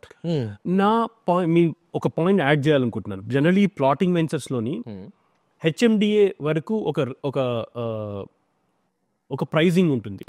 దానికంటే కొంచెం హెచ్ఎండిఏ లిమిట్స్ దాటితే డిటిసిపిలో ఇంకొంచెం తక్కువ దొరుకుతుంది. సో ఈ అఫోర్డబుల్గా మనం తక్కువ, మన దగ్గర 30 లక్షలే ఉంది, 25 లక్షలే ఉంది అని అనుకునే వాళ్ళు డిటిసిపి డిటిసిపి ఆల్సో అట్లా ఏమి డిటిసిపి అన్ఆథరైజ్డ్ అనేది కాదు. DTCP is also competent authority to give approvals. మన లిమిట్స్ లో ఉంటే హెచ్ఎండిఏలో చేస్తారు, ఆ లిమిట్స్ దాటితే డిటిసిపి చేస్తారు. So any approved layout you can plan in to depending on your budget and affordability. ఇప్పుడు if you feel like DTCP project నువ్వు అఫోర్డ్ చేసుకోగలుగుతావు అంటే DTCP is also equally good. దాంట్లో ఏమి ఇష్యూస్ ఏం లేదు. యాజ్ పర్ ప్లానింగ్ ప్రకారంగానే you have to leave 30 feet roads, parks అన్నీ ఉన్నాయి దాంట్లో కూడా. Whatever is the frame of the permission అన్నీ ఉన్నాయి దాంట్లో కూడా. అండ్ అది కూడా RERA approved. And every project who's taking approval from the computed authority compulsory RERA approve చేసుకోవాల్సిందే. ఇప్పుడు ప్రతి ప్లాటింగ్ వెంచర్ కూడా రేరా రిజిస్ట్రేషన్ అనేది కంపల్సరీ అయిపోయింది. ఇప్పుడు చాలా వరకు నేను విన్న ఈ మధ్యకాలంలో ఈ ప్లాటింగ్ వెంచర్స్లో కస్టమర్కి చాలా ఇంపార్టెంట్ కూడా సార్. ఇప్పుడు ఏమవుతుందంటే పాత లేఅవుట్స్ రేరాలో లేని లేఅవుట్స్లో ఫైనల్ అప్రూవల్ కాపీ అనేది ఇంపార్టెంట్. చాలా ఇంపార్టెంట్ అండి. సో జనరల్గా ఇది చూసుకోరు కస్టమర్ అనే వాళ్ళు. ఇది మా తరఫున ఒక మీకు సూచన. 100% ఫస్ట్ బిల్డింగ్ పర్మిట్ ఆర్డర్ చూసుకొని మళ్ళీ ఫైనల్ లేఅవుట్ ఆర్డర్ కూడా చూసుకొని దెన్ యూ హ్యావ్ టు, ఇప్పుడు వాళ్ళకి చాలా మంది తెలియకపోతే they have to take advice of the consultants. Consultant advice తీసుకొని ఎలా ఉంటుంది ప్లాటింగ్ వెంచర్లో, ఎలా కొనాలి, ఎలా చూసుకోవాలి పర్మిషన్. ప్లాటింగ్ లో మోసపోయిన వాళ్ళని ఇక్కడే చూసాను. అప్రూవల్ కాపీ చూస్తారు, ఇల్లు అక్కడ సైట్కి వెళ్ళి అన్ని చూసుకుంటారు, కొనేసుకుంటారు. బిల్డింగ్ పర్మిషన్ కి వెళ్ళినప్పుడు ఇల్లు కట్టుకుందాం, సొంత ఇల్లు కట్టుకుందాం అని వెళ్ళిన 100% ఫైనల్ అప్రూవల్ కాపీ లేదని you can't build your house there అక్కడ. So compulsory final layout copy వచ్చాకనే you can go to the local permission తెచ్చుకోవచ్చు. అక్కడ పంచాయత్ పర్మిషన్స్ కూడా అలౌ చేస్తారు అక్కడ. అబ్సల్యూట్లీ పర్మిషన్ కూడా తెచ్చుకొని కట్టుకోవచ్చు. సో కస్టమర్కి ఒక చిన్న సూచన ఇక్కడి నుంచి లాస్ట్గా ఏంటి అంటే, మీరు పర్మిషన్స్ కాపీ చూసుకోండి, పాత లేఅవుట్లు అయితే పర్మిషన్ కాపీ చూసుకోండి, ఫైనల్ లేఅవుట్ అప్రూవ్డ్ కాపీ కూడా చూసుకోండి. అప్పుడే మార్టిగేజ్ రిలీజ్ అవుతుంది వాళ్ళకి కూడా. ప్రాపర్ హోంవర్క్ చేసుకోవాలండి. ప్రాపర్ హోంవర్క్ చేసుకోకుండా ఎక్కడ కూడా డబ్బులు అనేది దాంట్లో ఊరికే ఇన్వెస్ట్ చేయరు ఎవరు కూడా. సో 100% ప్రాపర్ తరవ చెక్ చేసుకొని చేయాలి. మనం పెళ్లి చేసుకున్నప్పుడు అన్ని బ్యాక్గ్రౌండ్ చెక్ చేసుకోమా అలా అనేది, ఇది కూడా ప్రాపర్టీ కూడా అలానే. Thank you so much Vinod Reddy గారు. మీ త్రూ మా కస్టమర్స్కి ఇంకొంచెం క్లారిటీ వచ్చింది, చాలా విషయాలు తెలుసుకున్నాం. ఫైనల్ అప్రూవల్, ప్లాటింగ్ కానీ, ఫామ్ ప్లాట్స్ కానీ, హెచ్ఎండిఏ కానీ, వీటి గురించి అన్నిటి గురించి తెలుసుకున్నాం. ఐఎమ్ షూర్ ప్రతి ఒక్క కస్టమర్ ఇది చూసిన తర్వాత ఇంకొంచెం ధైర్యంగా హైదరాబాద్ రియల్ ఎస్టేట్లో ఇన్వెస్ట్ చేయడానికి ముందుకు వస్తారు. Thank you so much Vinod Reddy. Thank you Phani for thank you for having me here. Thank you so much. It was pleasure.